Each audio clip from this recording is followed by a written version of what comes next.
Hello and welcome to another exciting episode of Cover Story. Yes, Cover Story, where I make up a story off the top of my head about the comic book covers. In this episode, we're talking about Ghost Rider, number 81, the final adventure of the original Ghost Rider run, and Doctor Strange, number 45.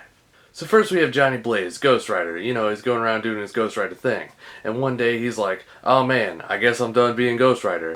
So the Spirit of Vengeance goes its separate way from Johnny Blaze, and he's all sad. He's like, oh man, I can't believe this. I gotta call somebody who's both a medical physician and a practitioner of mystical arts. Who could that be?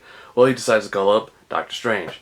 Now, Doctor Strange, he's busy doing his own thing. You know, he's got chemicals and all kinds of spells and whatnot, and he's just having a good old time doing his thing. So he gets this call from Johnny Blaze, and Johnny Blaze is like, you gotta help me, there's another Ghost Rider running around, and it ain't me. It ain't me.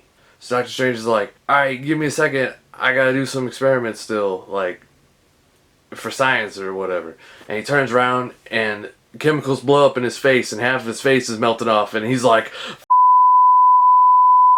So now with half of his face a skull, he can kind of relate to Ghost Rider and his plight. So he goes and finds the other Ghost Rider who's just, you know, cackling like a maniac riding around.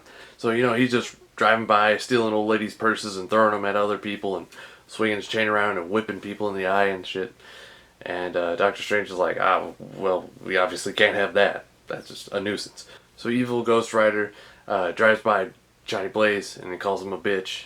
Doctor Strange opens up a magical portal using timey-wimey bullshit, goes back in time, convinces that Ghost Rider to not give up being Ghost Rider.